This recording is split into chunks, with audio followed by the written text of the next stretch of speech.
Good morning, Vietnam. I don't actually know if we have any fans in Vietnam, but it is morning there. I checked. All right. Welcome to the DarkHorse podcast live stream. This is our 14th? It is our 14th. I am sitting with Dr. Heather Hying, as has become our habit, and we have lots of things that we're excited to discuss with you today. Do we have any housekeeping up front other than asking people, please like, subscribe, and hit the notification bell, and be sure to set it to notify you always of content on this channel, as people who do not have it set to always sometimes miss out and they discover that we are going live, for example, with no warning. You had also said something about addressing Super Chat questions, which we'll do in the second live stream, right? Quite correct. Yes, we will be addressing your Super Chat questions in the second live stream, but as an experiment, and I think it went well, I announced on Twitter that I would take 2 questions from Twitter, and so that the suspense does not kill those people who submitted questions over Twitter, I will tell you that Ari, I will have us answer your question about Madagascar's announced cure, and Brandon Engler, we will address your question of how our concept of collective consciousness maps onto Jung's concept of the collective unconscious. So you can look forward to those in the Super Chat section, which we will get to in, well, we'll do this for about an hour, and then we'll have a 15-minute break, and then we will return to address those questions. So you can file Super Chat questions here, and we will collect them, and then we will collect some more questions in the second stream. And we'll get through as many as we can, but we never get through all of them. Yep, there's never enough time. All right. Did you want to start off? Yeah, I have a little soliloquy-like thing to start us off with, which you are then, I imagine, going to riff on, and that'll set us off. Okay? Awesome. So I want to start by thanking many of the people in the audience who disagree with us about some or many points, but keep coming back nevertheless, to hear what a conversation between 2 people who are interested in discovering the truth sounds like, and hopefully also to learn, to figure out where you might be wrong, where we might be wrong, where maybe both of us are wrong. Not just both of us, but your understanding and our understanding might both be wrong on something. We've heard directly from many of you, and we appreciate you. In the last couple of weeks, though, we've noticed an uptick in people offering critique that isn't really critique. It's fascinating, really, what agendas and traits people will attribute to others when what they actually want to say is, I disagree and I can't defend the disagreement. So there are lots of names for the various fallacies, ad hominem being one of them, where you attack the person rather than the ideas. There may well be reason to disagree with us on any number of fronts, but saying, for instance, as I've heard a number of times now, you have secure jobs, so it's easy to defend the lockdown, is a non-argument. Pointing out possible conflicts of interest for people making arguments is a legitimate approach, but this one isn't. Aside from that, it's also not accurate. Aside from that, this particular accusation doesn't turn out to be true, right? We have secured jobs so lockdown is meaningless to us, just isn't true. Most listeners will know, in fact, that we did have secure jobs that appeared secure anyway, that were supposed to be secure for life. But Bret and then I stood up to the loons who had taken over the college where we were tenured. And so, very long story short, we're not college professors anymore, and we haven't been for closing in on 3 years this fall. We don't have an employer, so we don't have salaries, and we don't have employer-sponsored health care. We do have reach, though, now, far more than we did when we were professors, and that has allowed us to do these live streams and find audience. And that reach was also necessary in getting the wonderful book contract that we've got. And so I'm not saying this to complain, but I am saying that reach is not the same as security or salary. And with regard to the particular topics that we are often interested in raising, reaching people may in fact be in a trade-off relationship with security. So I still believe that the vast number of people on both sides of the aisle, that is the political metaphor stemming from the truth in the United States Senate, that people, Democrats and Republicans, sit literally on opposite sides of the aisle. People on both sides of the aisle are good-hearted, good faith, and legitimately interested in hearing what people of different opinions have to say. I think the vast majority of people, that is true for. But I see a world that is polarizing fast, and we've alluded to this in maybe each of our last live streams, that we see this Starbelly Sneetches and Sneetches without landscape, people wearing masks and people without, people wearing MAGA hats and people without. And it's become this easy tell by which you can imagine that you know everything else that's true about a person and not think any further about what might be true of them. I want to say that more and more people on the far left, but what we're seeing right now is more and more people on the far right are taking personal umbrage at those who see the world differently from them and take it as evidence that those people with whom they disagree are themselves stupid or incompetent or even evil. And one of the upshots of our rather dramatic expulsion from Evergreen is that many good people on the right are familiar with us now and find value in what we say. This has, I think, led algorithms by YouTube and the like to promote our videos along with those of actual right-leaning people. In fact, I spent a little time logged in, not as myself, looking to see what videos were suggested after ours, and sure enough, it looks like we've been logged that way in among some right-leaning videos, which is not in and of itself a bad thing, but it does mean that when the uninitiated, when those people who don't know us click on our videos and find us critiquing bad ideas across the board, bad ideas on the right and bad ideas on the left, we're more likely to hear objections from people on the right because they're more likely to have had their expectations broken by the algorithms and by us, but not because we were ever dishonest about what we are. We're on the left. We've been saying that forever. Even as the pseudo-progressives at Evergreen called us racists and fascists and Nazis and all that jazz. People on the left get upset when we don't critique Trump or the Republicans enough. And when we do critique policies coming out of the White House, we are told that we're only critiquing them because we're knee-jerk lefties. Can't win. Except we're trying to thread this needle, walk this line carefully. And I want to say that Trump derangement syndrome is real. And some people can't see anything coming from the current administration as positive or potentially positive. But TDS, Trump derangement syndrome, has a mirror image syndrome, which I'll call pro-Trump derangement syndrome. And the pro-Trump derangement syndrome guys can't abode any critique of the man's actions or policies. And that's just as knee-jerk and just as deranged, frankly. So that's not how democracy works.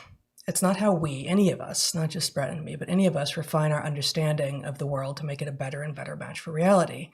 We need people to share information, to analyze it, and we need critique of both the information and the analysis. We need to imagine that with rare exceptions, nobody is wholly wrong and nobody is wholly right. I think that some of where this confusion is coming from can be found in how science is actually taught. We have here and elsewhere critiqued modern education and specifically modern science education quite a lot, and we will continue to do so.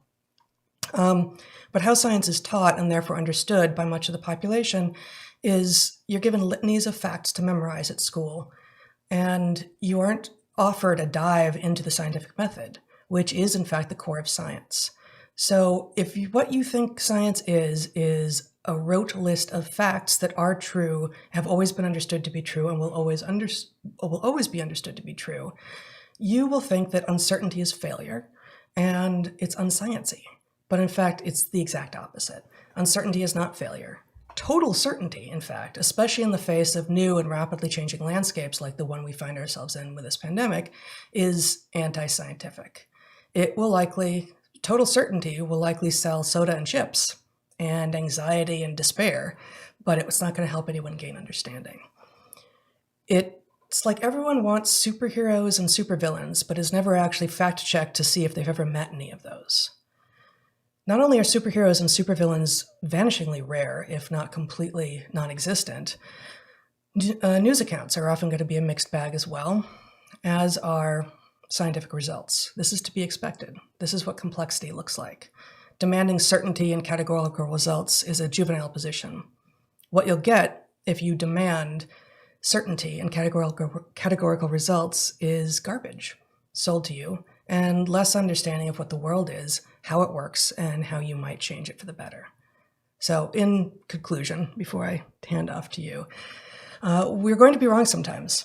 Everyone's going to be wrong sometimes. And also sometimes the reality that we discover or that we reveal that other people have discovered through scientific analysis or just through the passage of time, as for instance, this virus reveals itself to be something that we don't currently understand it to be, it's going to be ugly sometimes and not to our liking.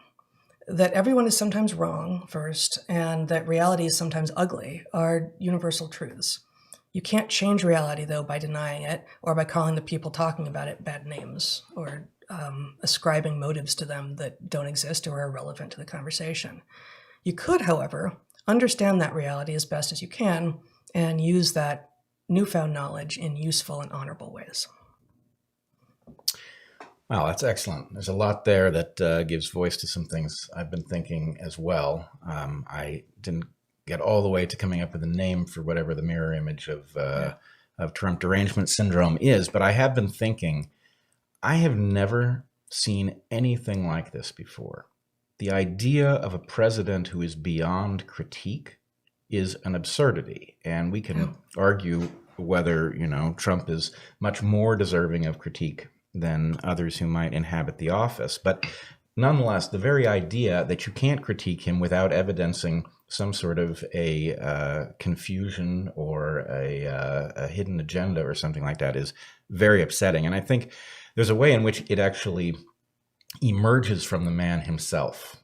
And I'm reminded when we were college professors, and it was not infrequent that we would end up advising students. We knew our students quite well because of the way Evergreen worked. So our students were full-time students in our single program that we taught.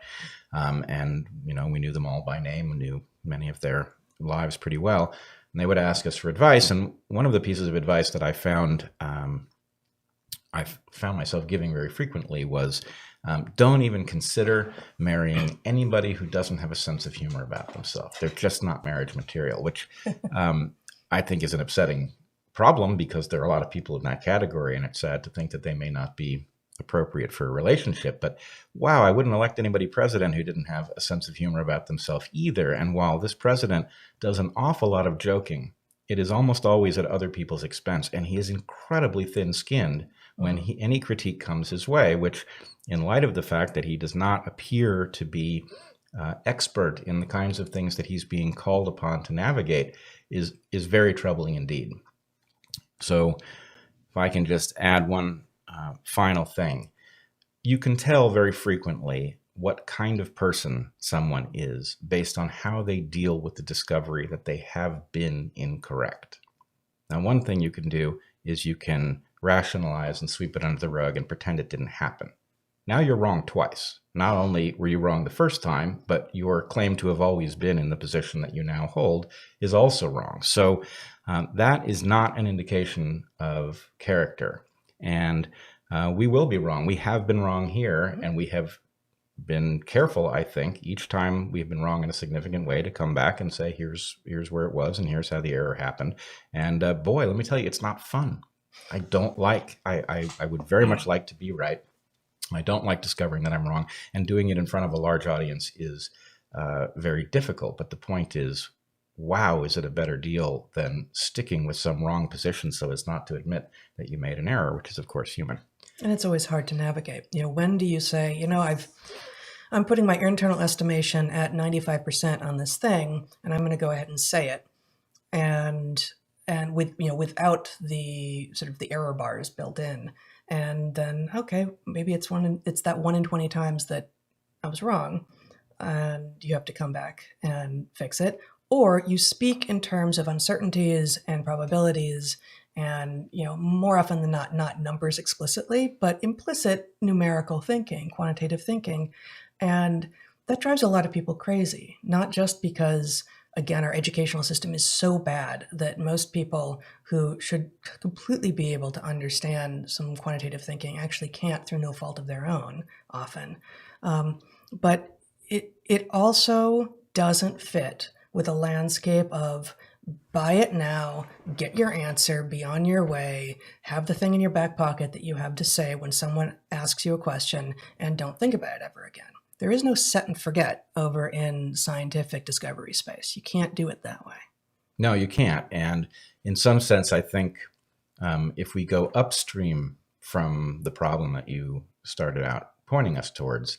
It is a consequence. It's a downstream consequence of the politicization of everything. Mm-hmm. And I think for those of us who understand why science works and how delicate the process is, it's very frightening to see it become politicized because it still looks like science. But what it does is it eliminates our ability to navigate well in all of our interest. It blinds us, right? And you can get away, if you're on the road going straight, you can afford to close your eyes for a few seconds. But the point is, going straight it's a short road at that level, and we have to do better. So we are now seeing this come, I don't know, full circle is the wrong term, but we are seeing it amplified by this crisis into something very, very dangerous, where the problem is where you fall out politically is very likely to inform your sense of whether or not it is safe for America to open back up. Why does that make any sense at all? This is an empirical question. Now we can, maybe differ over how many deaths we would tolerate in order to get things running again. But I still haven't heard that discussion, actually. Yeah. We've raised that as a potential discussion that is worth having, albeit dangerous and fraught, but I haven't run into that anywhere. And I hope and presume it's happening some places, but it really seems to be people yelling at each other about you're wrong about what you believe, as opposed to here are my values, and we differ on values, and we're going to have to make some difficult decisions. It is suspicious that the two things are fused together. If you believe that that we should open back up, then you believe that the number of people who would be killed by our doing so would be low, right? And in fact, these are two separate questions. People will die either way. We can have a discussion about what number of deaths would be tolerable, and then we can have a discussion about what the evidence suggests would happen. And those are two distinct things. But by fusing them together, we can recognize that this is a purely political discussion. But the scientific community is also artificially united behind these positions that are, in many cases, just absolutely upsetting. And if I can make this personal for a second, there's something incredibly troubling. Some weeks ago, maybe it's months ago at this point, I said what I thought was a perfectly nuanced thing over Twitter about vaccines, which is I said, we favor them. We have vaccinated our children, but I still don't believe that we fully understand the dangers or that they're completely safe. And I don't. But, hopefully you heard me say, I believe in them enough that we vaccinated our children. So I'm a believer in vaccine. It's potentially one of the most important health discoveries in all of medicine. Absolutely. And in fact, our family is probably much more vaccinated than almost any other American family, simply because of the amount of tropical travel we've done and the additional number of vaccines that one gets in order to go to places with a large slew of diseases that you don't run into if you're in the US. So just, there is evidence right there. The first part of what you said isn't a feint. It's not a lie. Nope. It is absolutely fundamental to the statement. But the second part of the statement is also true. The second part is true. And the pushback I got over Twitter, even from some sophisticated people, was effectively, we cannot have a nuanced discussion here. You have to toe the party line. Now, why is anybody telling me that I have to toe the scientific party line? First of all, I've earned a credential that allows me to say what I think, and maybe it comes with, you can decide my degree is meaningless. Maybe it is, but the point is, it's at least somebody who knows a bit of biology is saying, actually, on balance, I'm doing this thing, but I'm not all that comfortable with the safety. My work on the question of drug safety in mice suggests that maybe I have even more insight. But how is it that you can tell? So just for those few who don't know what you're talking about, there's a lot more to be said here, but you can look at your brother's, Eric Weinstein's Portal episode. I don't remember the number. I think it's 19. 19, okay, with you from, I guess it was released while we were in the Amazon, so January of this year, in which you tell the story. Yeah. But in any case, it's not, at the point that people were accusing us of racism and we were forced to resign from our professional lives, these people didn't rally to our defense. Academia was more or less silent, with a few notable exceptions. Robbie George and Jonathan Haidt, Jerry Coyne. Right. But by and large, academia was quiet, and certainly there was not enough of a groundswell to protect us. Nicholas Christakis. Nicholas Christakis, of course. Yeah. But in any case, at the point that we want to talk nuance about the safety of drugs or vaccines or any of those things, yeah, we have to do it responsibly. But to get this pushback that says, actually, no, you have to toe the party line, where does that sense of obligation even come from? Well, and it reminds me actually of conversations that we had in graduate school in the 90s, in which we were told by a professor whom we respected greatly in many regards, and who at the time, it was early in grad school, so we were looking for who to work with. And he told us that there are just some questions that one should not ask because the answers might be ugly. Oh, and the questions were indeed the questions that are now, they've become a focus for us, and they are the things that make people nervous about evolutionary psychology. And they're around whether or not there are differences between the sexes and what they might be, and whether or not there are differences between the races and what they might be. Those sorts of things. Yeah. Yep. All right. So maybe we should move from this discussion into another land of nuance where we find a bizarrely monolithic and unnuanced presentation from the expert class. Zach, do you want to put up the PDF file? Yeah, we can't see it yet. So what this is a quick and dirty flow chart that I put together that basically tracks my own internal understanding of the likelihood of the COVID-19 pandemic having arisen through different pathways. So on the far left here, you can see wild coronavirus transmitted directly from a bat to a human in the wild. And I've got that at something like a 2% likelihood. And then there, if you look at the second box from the left, you see it having gone from a wild bat to a human through the seafood market. So not somebody traveling through a cave. And if that were to have happened directly, I would say there's probably a 2% chance of something like that having happened. If it went through an intermediate, like a pangolin, then I would give that maybe 3%. And my point here is not to defend each of these percentages. You'll see that the date here is May 9th, when I initially intended to show this diagram. I didn't change it because I have seen nothing since May 9th that has appreciably altered my understanding of these probabilities. You'll see we talked in some depth in the episode that's called Unintelligent Design, I think, about why we both put the chances that this was actually some sort of a hybrid or a genetically engineered virus at such a high number. Yes. So you defend these numbers not in terms of the actual numbers, but you defend the relative values in an earlier live stream. Yes, and in fact, I will say that my estimate of how likely this is to be an engineered virus has actually gone up since that live stream based on further analyses that I've seen.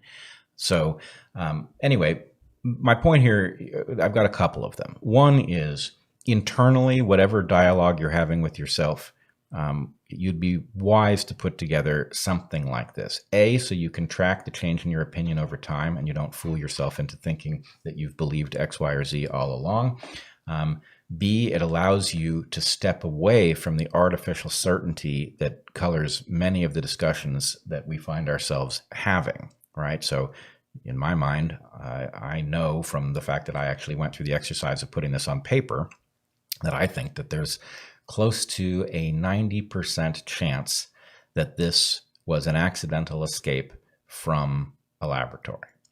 Right? Now that percentage could go down. And as I've said elsewhere, I hope that it does. I am rooting for the explanation for this pandemic to be some sort of a natural encounter with a naturally occurring virus. I don't want science to be responsible for this because I am depending on science to help get us out of the terrible situation that we find in find ourselves in civilization. And if we scientists are in some sense responsible for what has happened here, that's a huge setback. Nonetheless, I'm not going to let that affect what I think the likelihood is.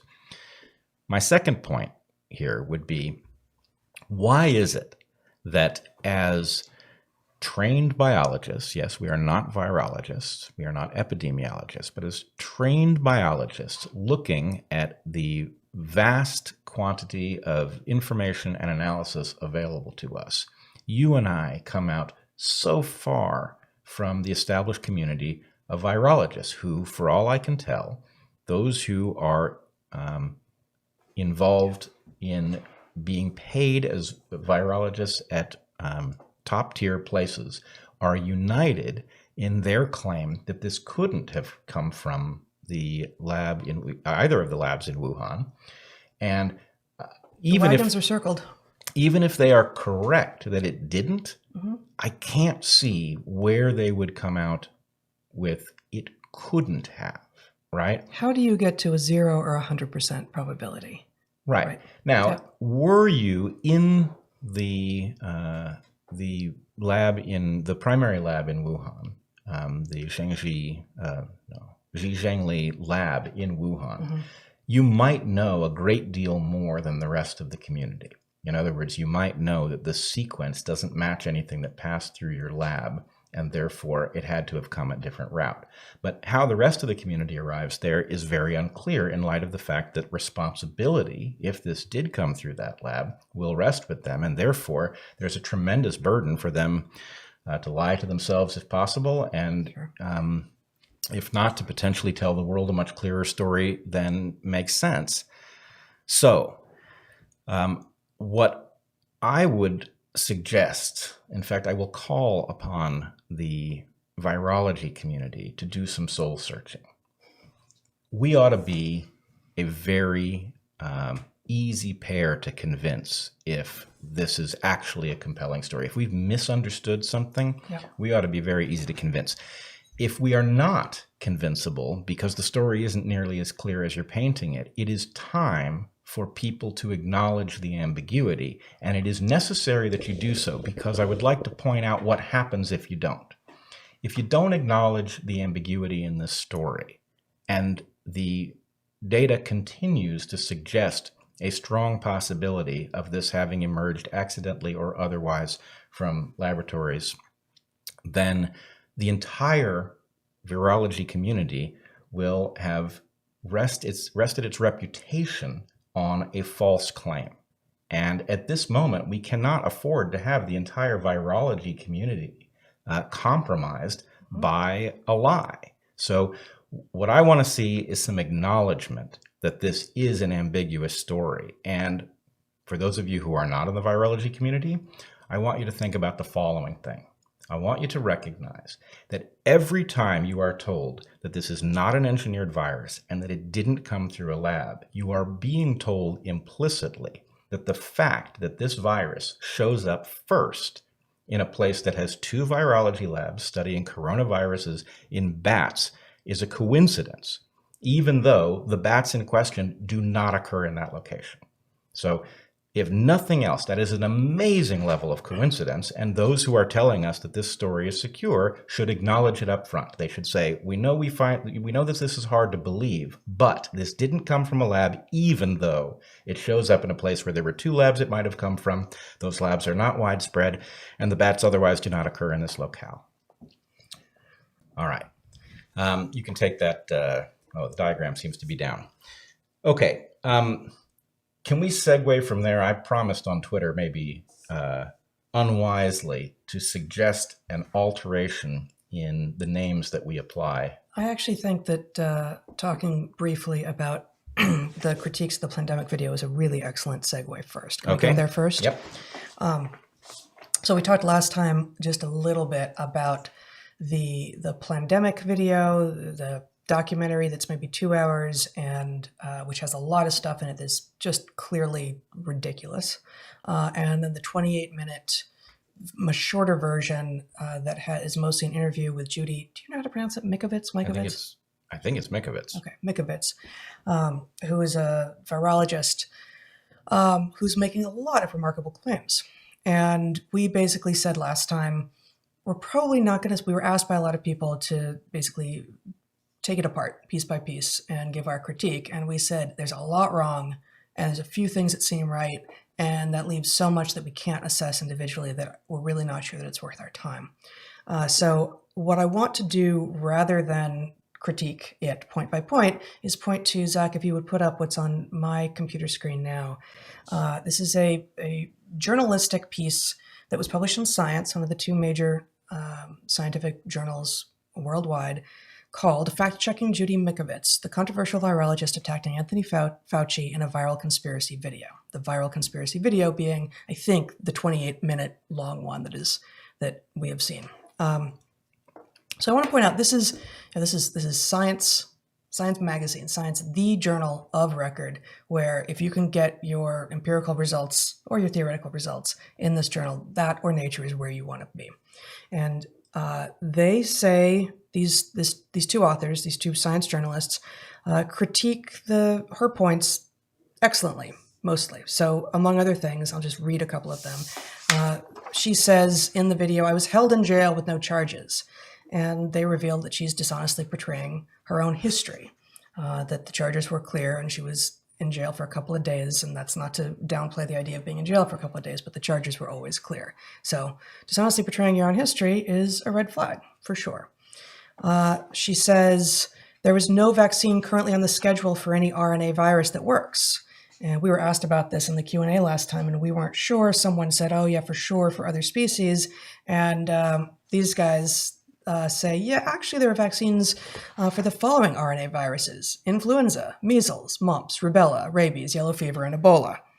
So that's kind of a long list, actually.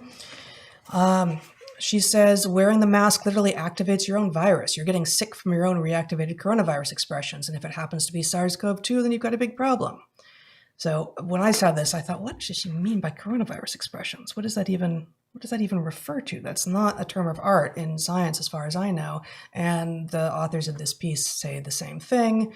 There's also, I've seen nothing anywhere suggesting that wearing a mask can activate viruses and make people sick. The ridiculous arguments early on were that it won't do any good. And it turns out that those are mostly political arguments to keep people from stockpiling PPEs when they should be reserved for healthcare workers. That's at least the most generous interpretation of what was going on.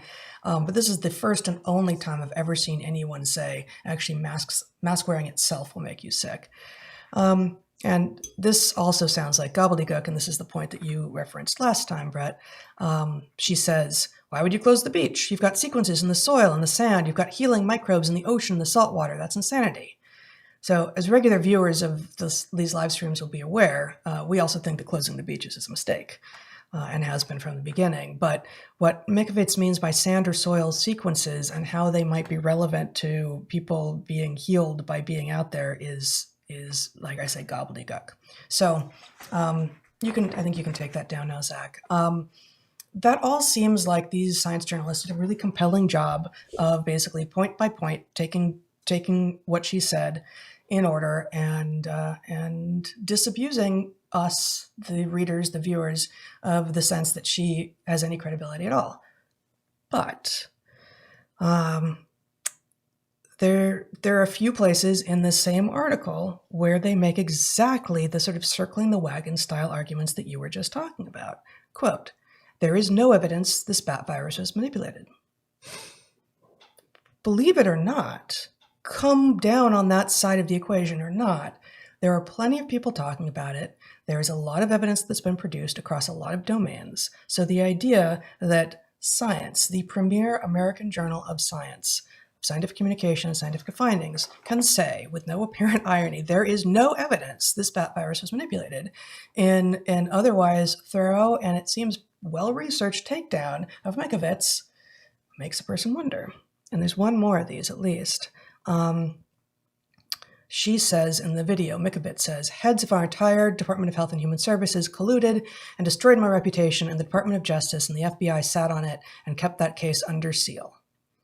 And the Science article responds, Mikovits has presented no direct evidence that HHS heads colluded against her. Now, I'm not saying they did. I have no idea. But the idea that you need to provide direct evidence of collusion against you in order to demonstrate that there's collusion against you reminds me of that moment in the year before we left Evergreen when you started talking about the culture of fear that was taking over. And you literally had our colleagues coming to you saying, prove that there's a culture of fear. Tell us who's scared. Yeah. You can't, the idea that her lacking direct evidence of the collusion is evidence of lack of collusion is laughable. So what do you do with that? Almost everything in the video, that the Plandemic video, is ridiculous, but not all of it. Well, and, I'm glad you came around in the end to this point about what do you do with an article that appears to make many valid points and has fused them to points that, to my mind, are effectively indefensible, right? To say there's no evidence of this being an engineered virus, well, yeah, you can set an evidentiary standard where there is no evidence, but then no evidence is conceivable. Yeah. Because if you wanted to talk about what the preponderance of evidence said in this case, it does point in that direction, and in fact raises all kinds of questions about whether this virus even could have come from nature in the form that we saw it. So you have science here that is doing Science, the journal. The journal Science doing this job where it has taken true points and points that appear to be false and has linked them together in such a way that, first of all, lay people will, at best come away with the sense of, I don't know what that is, but make it go away, which means that they will miss the good points. But we also have the journal Nature doing this. So the wagons have been circled amongst all of the establishment virologists and the two major journals that are, as you said, the journals of record are both selling a false story that, it's not that they need to come out with some sort of conclusion in the other direction. There's still ambiguity here, but what is clear is that there's a great deal of uncertainty with respect to origin, and there is an awful lot of evidence. And, as I said last time, the evidence that there is something very odd about this virus and that it emerged from a lab in one way or another is growing stronger, not weaker. So the trend over time is pointing in the other direction.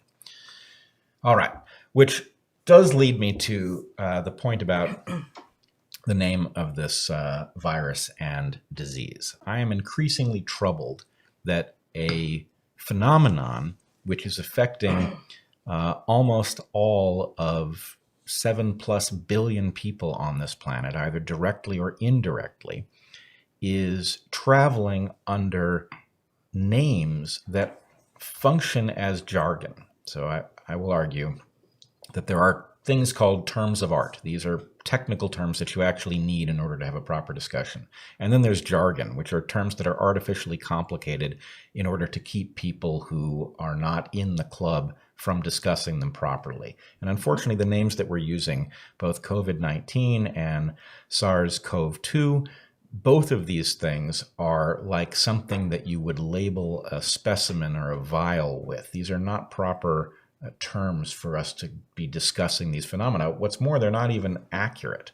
In the case of SARS-CoV-2, well, it turns out over time that the medical complications arising from this virus are so perplexing and vast that to call this a respiratory syndrome at all is misleading. I mean, it's causing heart attacks and it's causing strokes and it's causing, the loss of the sense of smell and all sorts of other things. So let me just say that unlike the scientific names over in the normal organism space, that is not viral space, which do not pretend to indicate mechanism or something that accompanies the organism itself, the actual name here, the scientific name, is this hybrid of a description of the phylogeny, the history, which is the CoV part, the coronavirus part, and the SARS, which is kind of an indicator of the history, but it's also an indicator of the effect that it has, severe acute respiratory syndrome being what SARS stands for. So it's this confusing hybrid of kind of what over in non-human space we would call the ecology and the deep history combined in a name which is supposed to really only reflect the deep history. The ecology is to be discovered by other people at other times. Right. And the 19 in COVID-19, while technically defensible in the sense that it started in 19, as far as we know, is out of phase with the fact that mostly it's unfolding in 20. And so in any case, these names suck. And I'm not arguing that professionals need to stop using them. If it facilitates your work in a hospital or a laboratory, go right ahead. But for the rest of us, the terms that we use to discuss whether or not we can afford to, to relax the lockdown, for example, the terms should be accessible to everybody. They should be, English words, for example. So I'm going to suggest that, we've been told that we mustn't reference China or Wuhan because that's racist somehow. And I think this is garbage, because what we know is that the most recent common ancestor of the virus that is currently spreading across the globe and causing so much illness started in Wuhan. Now, if you look at my diagram, hey, Zach, can you put my diagram back up? If you look at my diagram, you'll see I've left, I think it's a 1% chance over on the far right for this having been an intentional release. I think the chances of this are very low. But if it was intentionally released, then it would make sense that it was intentionally released in Wuhan in order to mislead us about its source. You would release it somewhere where there was a lab that people would come to blame. But in any case, even under that scenario, the fact is it began to spread in Wuhan. So I'm going to argue that the proper terms for this should be the Wuhan Enigma virus, since there's much that is unknown about it. And given the amount that is medically unclear about it, Wuhan Enigma syndrome. And I think those capture where we are. They properly allow us to describe a syndrome that seems to be just simply adding new symptoms by the day. And it does not artificially confine us to regarding this as a respiratory illness or a blood illness or whatever else we might be tempted to do. And I think it leaves open the full range of possibilities for where this thing was generated, if that's what happened, and certainly where it emerged and began to spread. So I'm going to push back on this. All right. It's true that we do call many diseases by the names that they were most of the places that they were most associated with, Spanish flu being the easy example. It's been discussed a lot because it's 101 years ago, I think, is when that pandemic happened. But the place is, again, an aspect of the ecology. And in general, the names, and I think maybe what's not clear, what I'm not sure you made clear, but what is clear between us that we know about scientific names, the naming of organisms in general, is that there's always some Latin binomial when it's an organism that's on the tree of life that's not a virus. Some two word name like Homo sapiens or Felis sylvestris or Canis familiaris, humans, domestic cats, domestic dogs, that with that genus and specific epithet, you can actually, implied in that is the entire history of the lineage all the way back in time to the origin of life on Earth. You can't do the same thing with viruses, right? Because viruses are polyphyletic, meaning that they have multiple origins, and we don't know where many of those origins were, and they presumably sometimes emerged out of the tree of life that was already extant. So we can't have nearly such a clear phylogenetic name. But the CoV part of SARS-CoV-2 is descriptive. It stands for coronavirus. And so I'm not prepared here. As you know, I wanted to do a whole names thing, and maybe I'll do it as a separate video. But there is a nested set of viruses within viral subfamilies and families and all that you can take out into ever more inclusive sets. And the CoV part, the coronavirus part, is a real evolutionary entity that abandoning that in this seems to me like that's a huge loss. But what we don't have is a distinction between, actually everyone is stuck using the scientific name, because whereas when it's a warbler, I don't know if it's the birders or who that get to decide the common name. And boy, birders come up with some funky, fancy common names for birds. But right now, the scientists, the virologists are coming up with the scientific names, and the politicians are jostling for the common name. And you're proposing a new common name, but it sounds to me like it's just as sort of murky and messy and as all the rest. What it doesn't have is an acronym that many people wouldn't know what it meant.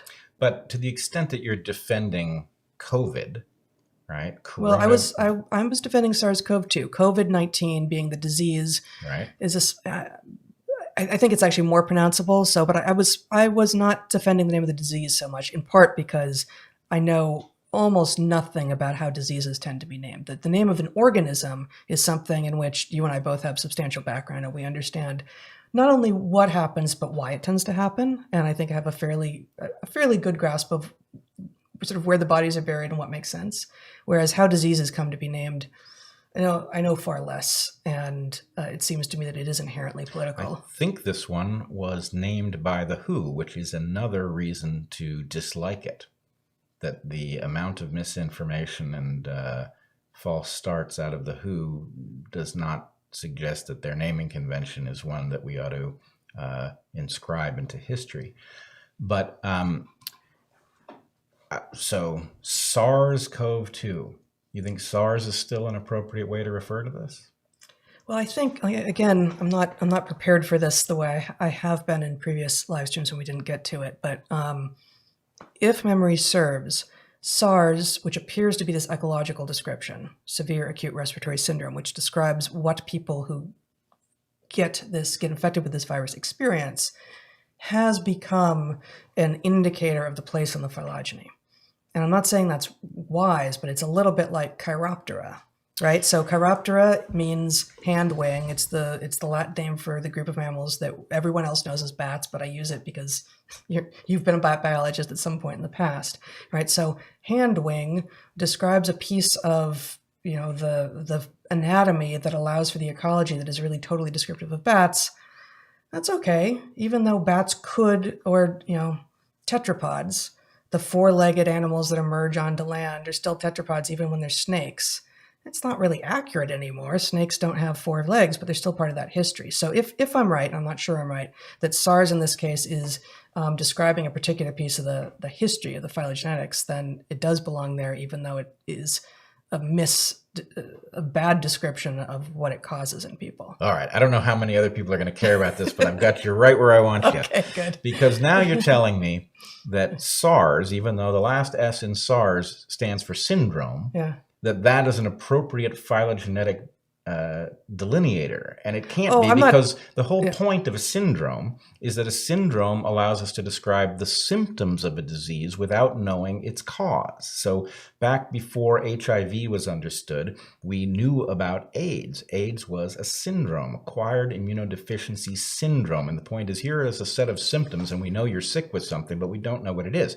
Later on, the discovery of HIV tells us, okay, it's this particular particle acting in this particular way, and that particular particle is related to other particles that we can go find in nature. So I think SARS is just a bad descriptor that came from the early understanding of the symptomatology here. And what we're learning is that any sort of bias is a hazard here. Because for one thing, we're learning so much about how you can't afford to treat this normally, because it may be that, for example, a ventilator is dangerous to you if you have a sufficiently strong cytokine storm. So anyway, I don't know how far to push it, but I would say there's a lot that is mysterious here. The nature of the virus is mysterious. The nature of the syndrome that follows is mysterious. We're learning a tremendous amount, and naming it in anything other than English seems to me unfair to the large number of people who are simply having to tolerate our scientific discussions of their fate. And, if I were one of them, I would want in on those discussions, and I would want it described in English. And you and I would agree that the worst possible thing to happen is to allow the people who are politicizing the issue to do the naming. So I'm proposing these two. If you think there are better ones, I'm all ears. Okay. Where are we time-wise? 50 minutes. 50 minutes.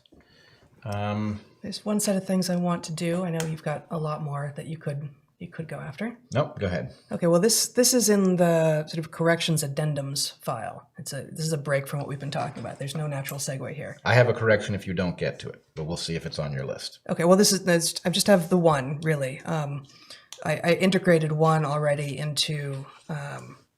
we didn't say that there weren't any vaccines for RNA viruses, but we weren't sure, and I listed a bunch that were revealed in this Science article.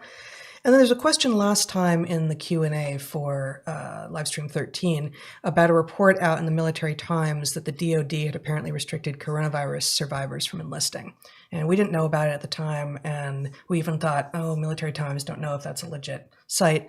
Turns out it is a legit site, and the story is interesting, and it continues to evolve. So you might show this screen just briefly, Zach. This is not the story that was alluded to in that question, but a follow-up story, actually. So originally the Pentagon had said, actually, we're not going to let any survivors of, wait for it, COVID-19, to enlist in the U.S. Armed Services at all, full stop. And there was pushback, considerable pushback, and the Pentagon then said, as reported in this slightly later Military Times article, that it's narrowing its ban to only prohibiting those who've been hospitalized for the disease. And then there's even a more recent story now, excuse me, that suggests that there's at least one Republican lawmaker who's pushing back against that ban entirely. So anyway, that's all very interesting. In response to the question in real time in the last live stream, I had this pretty naive response, actually. I said, why would they restrict survivors from enlisting? And I really, given how much we've heard over the years about how much difficulty the U.S. military has had getting conscripts, like why are they making it harder now? But our friend Holly, who's at Holly Math Nerd on Twitter, pointed out that this would seem to indicate that there are long-term consequences to the disease that we may not fully understand yet, but maybe the military is either banking on the fact that they are real or they know more than the rest of us do about those long-term healthcare concerns.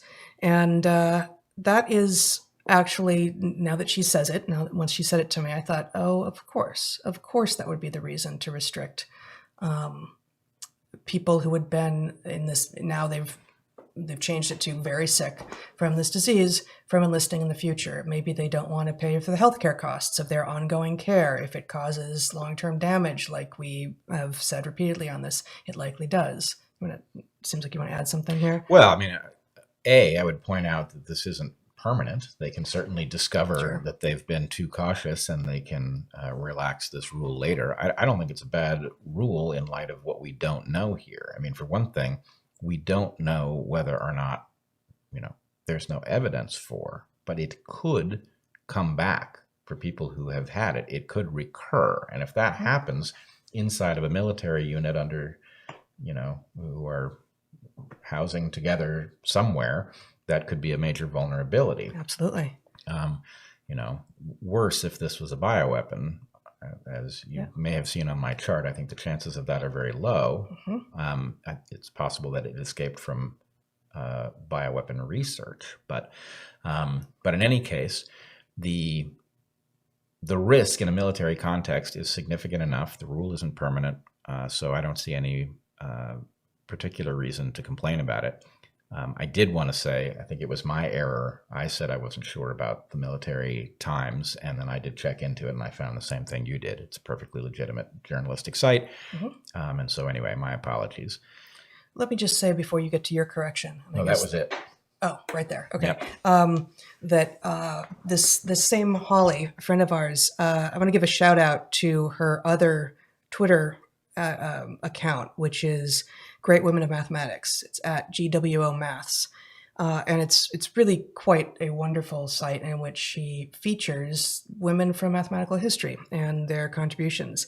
And right now she's got a thread and a competition actually on the 200th anniversary of the birth, I guess, of Florence Nightingale, who was a founder, which I didn't know, of descriptive statistics. Yeah. I had no idea. And as the thread says, I'll just quote from one of the tweets here, She made statistics accessible to wide audiences by furthering mathematically sound methods of data visualization and presentation, and made them beautiful too.